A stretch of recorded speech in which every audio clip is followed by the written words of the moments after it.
এ কি গিন্নি, এই কটা ভাতে কি পেট ভরবে? ও যা ভাত আছে না, ওটা বেড়াল ডিগোতে পারবে না। হ্যাঁ, আরে বাবা, আমি আর বেড়াল এক হলো? খাও তো।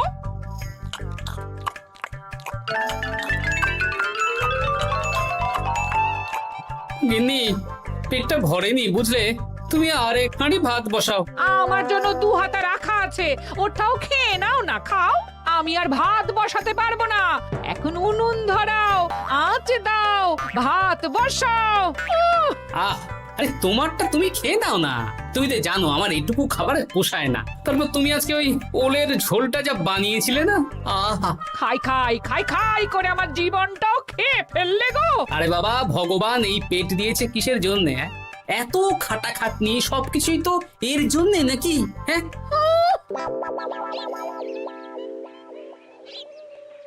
দাদু, অনেকদিন ভূতের গল্প শুনিনি, আজকে আমরা ভূতের গল্প শুনবো। বেশ, শোন তাহলে। আমাদের রাজ্যে আজ থেকে বেশ অনেক বছর আগে একটা খুব পেটুক লোক থাকতো। তোমার মতন পেটুক? বলতে পারিস, কিন্তু ওর গিন্নি ওকে ভালো মতো খেতে দিত না। তাই একদিন না খেয়ে খেয়ে অক্কা পায় আর ভূত হয়ে এদিক সেদিক ঘুরতে থাকে। তারপর কি হলো দাদু? তারপর তো সে এক মজার ব্যাপার। ভূতকে ওর গিন্নি চোখে দেখতে পেত না, তাই সেই পেটুক ভূত কিছুদিন পর থেকে গিন্নির উপর হুজ্জুতি শুরু করলো। কিরকম হুজ্জুতি দাদু? গিন্নি যা রান্না করতো সব চুরি করে খেয়ে নিত। এই এসব উল্টো পাল্টা কথা বলে আমাকে ভয় দেখাতে পারবে না। হ্যাঁ, এই যে তোরা চটপট খেয়ে নে, নইলে তোদের দাদু আবার ভাগ বসাবে রে। খা। আচ্ছা দিদা। এই শোনো না, তুমি আমার জন্যেও আরো কয়েকটা বেগুনি ভাজো। হ্যাঁ, এই তো একটু আগে 4টে বেগুনি আর 1 বাটি মুড়ি দিলাম। হ্যাঁ, আরে সেগুলো তো পেটের কোন কোনায় হারিয়ে গেছে গিন্নি। তুমি ভাবো আমিও হারিয়ে গেছি? বেশি খিদে পেলে নিজে রান্না করে খাও। আর সে তুমি না থাকলে আমি রান্না করেই খেতাম। দিদা, দাদু কিন্তু তোমাকে চলে যেতে বললো। কি বললে? আমি চলে যাব? আরে তাহলে তাই হবে। এই গুলটে, তুই এসব কি বলছিস বলতো? গুছিয়ে বিদায় নিচ্ছি। আরে আরে আরে, কোথায় চলে যেতে বললাম গিন্নি? হয়েছি আর না, আজকে আমি বাপের বাড়ি চলে যাব। হ্যাঁ, এই দেখো, আমি কোথায় চলে যেতে বললাম? তোমার মনের কথা আমি বুঝে গেছি। এই দেখো, থাকবো না এই পোড়ার মুখ সংসারে। যা। লক্ষ্মী সোনা রাগ করেছে। হাওয়া গরম আছে, চল এখান থেকে বেগুনি নিয়ে এখন কেটে পড়ি। এই সামান্য ব্যাপারে রাগ করার কি আছে বলো তো? এবার নিজের সংসার নিয়ে নিজে থাকো। সারাদিন শুধু খাই খাই আর খাই খাই। নাও এবার ঠেলা সামলাও। ভুল করেও আমাকে বাপের বাড়িতে ডাকতে যাবে না বলে দিচ্ছি। যদি যাও তাহলে আমার থেকে খারাপ কেউ হবে না, এই বলে দিলাম। ওগো, তুমি আমায় ছেড়ে চলে গেলে গো, এবার আমি কার কাছে বায়না করবো গো?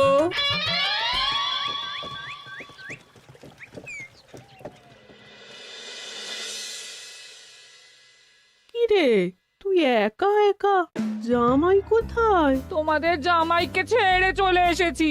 এ মা, তুমি কি থাকতে দেবে না আমি চলে যাব? এসব আবার কি কথা বলছিস তুই? হ্যাঁ, এ তো তোরও বাড়ি। আমাদের ভাত ডাল জুটলে তোরও জুটবে। কি হয়েছে রে দিদি? দিন রাত খেটে খেটে কয়লার মতো পুড়ে যাচ্ছি, আর ওনার বায়না শেষ নেই। সারাদিন শুধু খাই খাই আর খাই খাই। এবার বুঝবে জামাই বাবু। হ্যাঁ, নিজে হাত পুড়িয়ে রান্না করার ঠেলা।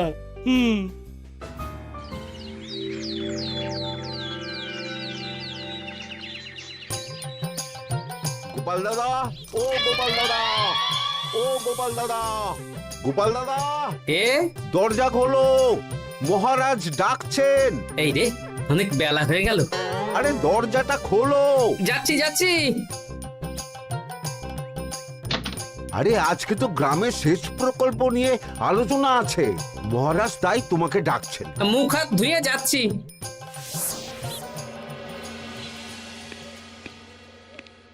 দেখুন মহারাজ, দেখুন এত বেলায় গোপাল এলো, তাও নিজে আসেনি, ডেকে নিয়ে আসতে হলো। সত্যি গোপাল, আজকে এত জরুরি একটা আলোচনা সভা, কোথায় তুমি তাড়াতাড়ি আসবে? তা না করে গোপাল বাড়াবাড়ি করে ফেললো। গোপাল, এই আমি শেষবারের মতন বলে দিচ্ছি, ফের যদি এরকম রাজসভায় দেরি করে আসতে দেখি তাহলে কিন্তু কড়া ব্যবস্থা নেব। আসলে মহারাজ, আমার গিন্নি গতকাল রাগ করে বাপের বাড়ি চলে গেছে, তাই বেশ হয়েছে। আচ্ছা, যে জন্য আজকের আলোচনা সভা ডাকা হয়েছে সেটা হলো আমাদের রাজ্যের দক্ষিণে একটা সেচের জন্য পুকুর খনন করা হচ্ছে।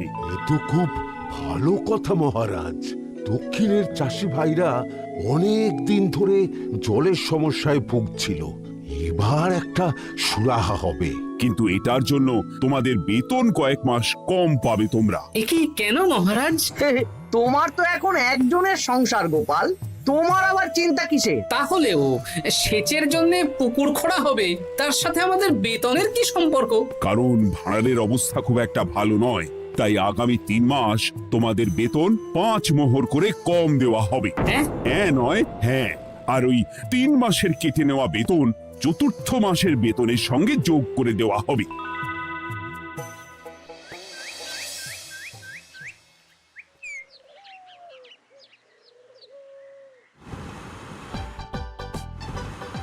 কি দাদু, এ তোমার চোখ মুখের কি অবস্থা? কালি ঝুলি মেখে ভূত। কি আর করবো বল, এসব কি আমার কাজ রে? কালকে ভূতের গল্প শোনাচ্ছিলে, আজকে নিজেই ভূত সেজে বসে আছো।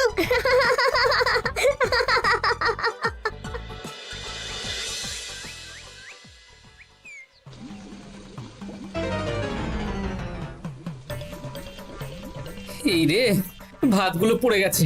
দূর দূর দূর, এভাবে হয় নাকি? না, এবার থেকে ভোজনালয় থেকেই খাবার খেতে হবে। একার জন্য কে আবার রান্না করে? দূর দূর।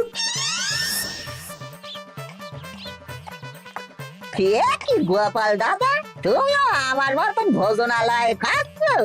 আমার না হয় বাড়িতে রান্না করার কেউ নেই। আমারও নেই, যে ছিল সে ছেড়ে চলে গেছে। ভাই, আর একটু ভাত দেবে? গোপাল দাদা, ভাত আর হবে না গো, আরো কয়েকজন দৈনিক খদ্দের আসবে, তাদের জন্য রেখে দিয়েছি। তাহলে কি আর করা যাবে? একটু একটু ওই তরকারি একটা শাল পাতায় মুড়ে দে, বাড়িতে গিয়ে মুড়ি দিয়ে খাবো। আচ্ছা, তা দিচ্ছি। তুমি খাওয়া হয়ে গেলে হাত মুখ ধুয়ে নাও। আচ্ছা গোপাল দাদা, গিন্নিমা চলিয়ে গেল কেন?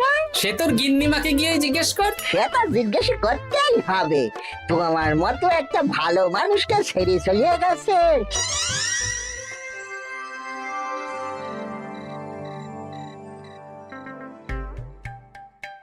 এসো এসো। এই নাও ধরো, পুঁটির মা তোমার জন্য কটা রুটি আর তরকারি পাঠালো। শুনলাম তুমি বাইরে ভোজনালয় খাচ্ছ। কি আর করবো বলো, একদিনই ঘর দুয়ারের একই অবস্থা করেছো গো গোপাল দাদা।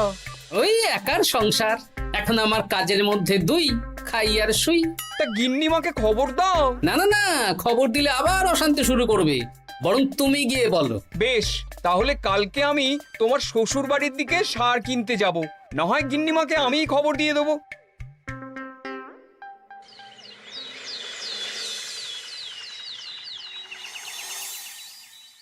বাড়ি ঘর অগোছালো, তাতে আমি কি করতে পারি?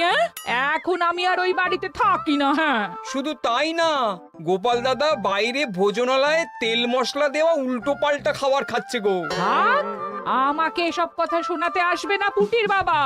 আমার খাটতে খাটতে জীবনটা কয়লা হয়ে গেছে, কয়লা। ওনার বায়নার শেষ নেই। হ্যাঁ,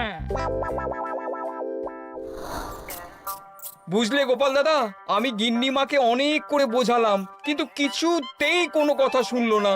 বেশ, শুনতে হবে না। এরকম বললে হয় নাকি? চারিদিকে ঘর দুয়ার অগোছালো, খাবারের থালা বাসন এদিক ওদিক ছড়িয়ে ছিটিয়ে আছে। ওরে বাবারে, ইঁদুরেও আস্তানা করেছে। যা হচ্ছে হোক।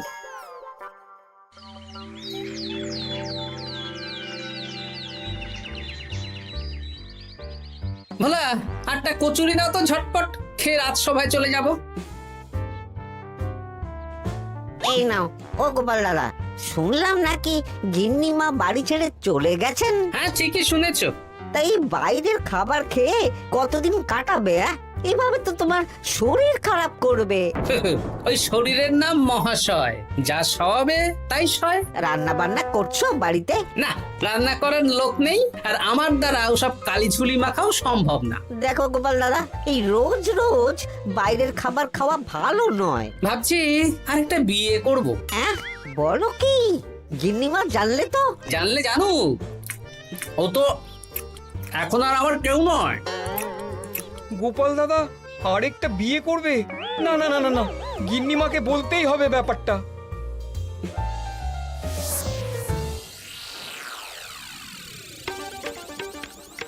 গিন্নিমা, তুমি আবার এসেছো পুটির বাবা। সর্বনাশ হয়ে গেছে।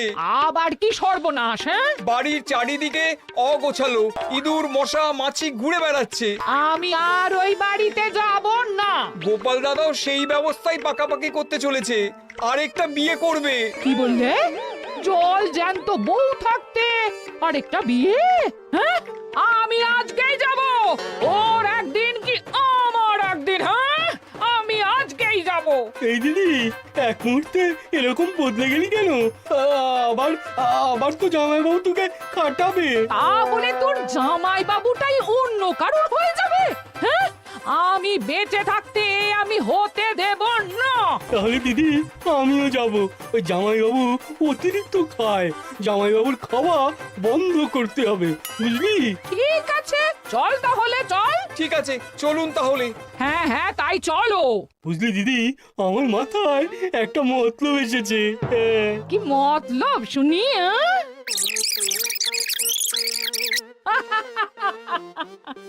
এই বেশ তো বেশ, এতে যদি তোর জামাই বাবুর অতিরিক্ত খাওয়া কমে তাহলে তো ভালোই কথা। হ্যাঁ, কিন্তু খুব সাবধান, গোপাল দাদার নজর কিন্তু বাজ পাখির নজর।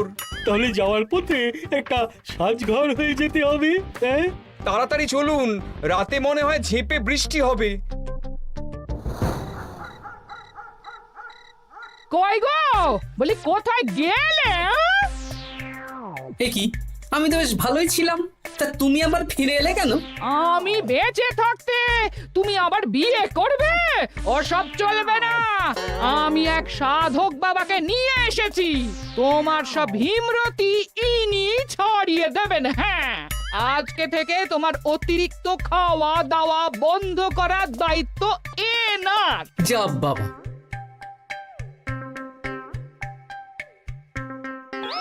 কি করেছো গো? হ্যাঁ, ঘর দুয়ার তো পুরো শ্মশান হয়ে গেছে গো।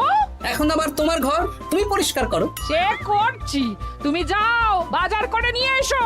ভোলার দোকান থেকে বেশি করে ছানা আনবে, আর রাতে ছানার বড়া করে তরকারি বানাবো। হ্যাঁ, আহা, কতদিন খাইনি, এক্ষুনি যাচ্ছি। উহ, তাড়াতাড়ি যাও, তাড়াতাড়ি যাও। মেঘ ডাকছে, রাতে বৃষ্টি হবে। আমি এই ঘর গুছিয়ে রান্না বসাচ্ছি গো।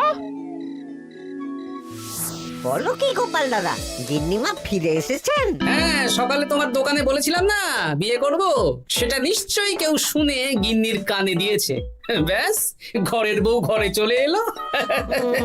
সকালে যখন তোমাকে আমি ওই কচুরি দিচ্ছিলাম, তখন তো ওই পুটির বাবাকে দোকানের সামনে দিয়ে হেঁটে যেতে দেখেছিলাম। তাহলে পুঁটির বাবাই খবর দিয়েছে, ভালোই হয়েছে।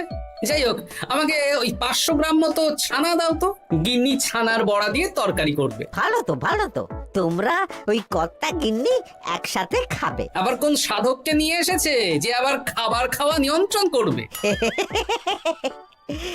দেখো কি করে তোমাকে সামলায়।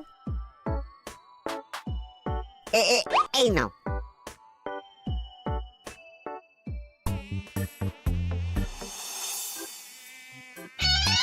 দেখি গিন্নি, আমার জন্য দুটো বড়া আর ওনার জন্য এতগুলো?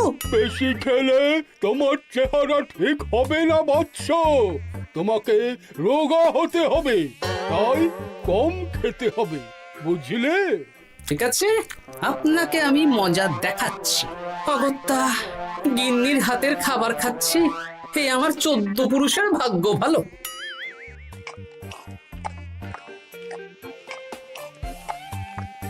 বাবা, আপনাকে আরেকটু তরকারি দিই বাবা? দে মা, দে। আমাকে দাও। একদম না, বলেছি না তোকে রোগা হতে হবে। হ্যাঁ, কি মশা রে তোদের বাড়িতে। আরে রে, নকল গুফ, মশা যাওয়ার আগে আপনাকে আমি তাড়াবো। এই কদিন চারদিকে সব ছড়িয়ে ছিটিয়ে নোংরা করেছে, মশা মাছি এত তাড়াতাড়ি যাবে না। হ্যাঁ, আমার খাওয়া হয়ে গেছে, আমি উঠলাম, আপনি ভালো করে খান কেমন?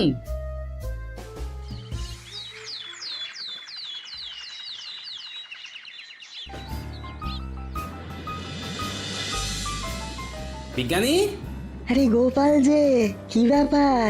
একটা সাহায্য চাই বিজ্ঞানী। বলো বলো, আমি কি করতে পারি? কয়েক টুকরো বরফ বানিয়ে দিতে পারবে? তা পারবো, কিন্তু এখন হবে না।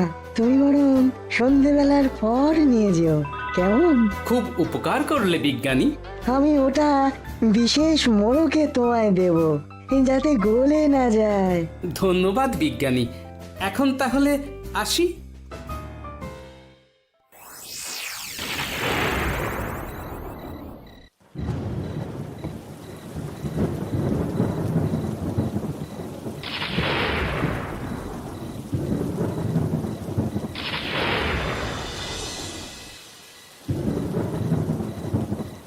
ভালো করেছিস বাবা, যা মশার উৎপাত, মশারি ছাড়া ঘুমোনো যাবে না। কথায় আছে সেবাই পরম ধর্ম, তাই একটু ধর্মকর্ম করছি আর কি। আপনি ঘুমিয়ে পড়ুন, আমরা ওই ঘরে গেলাম। হ্যাঁ, সব দরজা জানলা ভালো করে বন্ধ করে দিয়েছো তো? ঝেপে বৃষ্টি নেমেছে। হ্যাঁ হ্যাঁ, কোনো চিন্তা নেই, তুমি ঘুমো। আজকে অনেক খাটনি হয়েছে গো। হ্যাঁ, জয় ঠাকুর।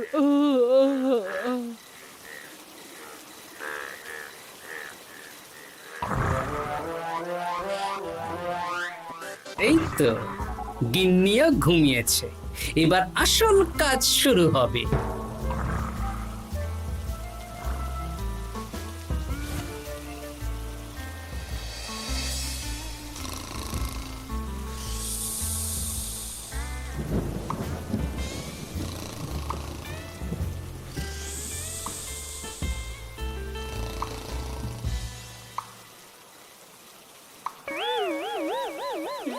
কি জল পড়ছে কেন? চাল ফুটো হয়ে গেল নাকি? এত রাতে দিদিকে ডাকা ঠিক হবে না। আরে আরে কি মুশকিল, এখনই জল পড়ছে। আরে দূর দূর।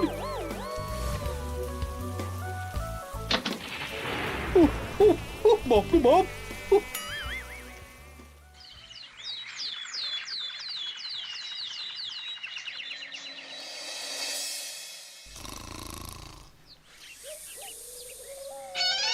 সুপ্রভাত।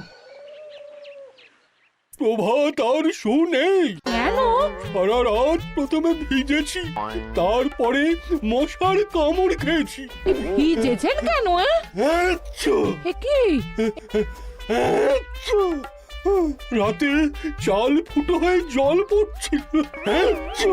বাবা, খুব ঠান্ডা লেগেছে। একটু একটু মধু আর তুলসী পাতা দে, একটু খাই। এই দিচ্ছি বাবা। এ হতেই পারে না, কদিন আগেই তো চাল সারিয়েছি। ঘরের মধ্যে তাহলে জল এলো কি করে? ঠিক যেভাবে আপনার নাকের নিচে নকল গোঁফ এসেছে শ্যালক বাবু, ঠিক সেইভাবেই। এই রে, হয়ে গেল। দাড়িটাও তো নকল। না মানে আমি বুঝিয়ে বলছি গোপাল, তুমি তো একটু বেশি করে খাও, তাই আমি ভেবেছিলাম ওই তোমার যাতে খাওয়াটা একটু কমে, তাহলে আমার দিদির খাটনিটা একটু কমবে। খাটনি কমাতে তো আপনি আসেননি, উল্টে আপনি নিজে ছলে বলে খাচ্ছিলেন। অতিথি হিসেবে এলে নিশ্চয়ই খাওয়াতাম, কিন্তু এটা আপনি ঠিক করেননি। ওগো, ও তো আমার ভালোর জন্যই করেছে। তুমি আমার বিবাহিত স্ত্রী, ও এখন তৃতীয় ব্যক্তি, তুমি ওর কথা কেন শুনবে? হ্যাঁ, প্রথমে বাচ্চাগুলো মস্করা করলো, সেই শুনে তুমি চলে গেলে। হ্যাঁ, ওরা তৃতীয় ব্যক্তি, ওদের কথায় কান দিলে।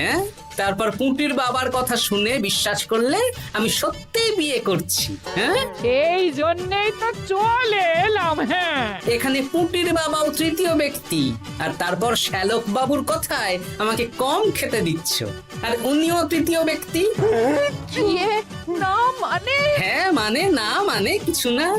যখনই সংসারে স্বামী স্ত্রীর মাঝে তৃতীয় ব্যক্তি প্রবেশ করবে তখনই অশান্তি হবে। নিজেদের সমস্যা আমরা নিজেরাই ঠিক করে নেব। আচ্ছা গো আচ্ছা, ঠিক আছে, আর কোনো বাইরের লোকের কথা শুনবো না। এবার বলো তো, ছাদ থেকে জল পড়ার ব্যাপারটা কি? ওটা তো কাল রাতে মশারির উপরে বরফ রেখেছিলাম, আর সারা রাত ধরে বরফের জল শ্যালক বাবুর গায়ে পড়েছে। ছাদ ঠিকই আছে গিন্নি।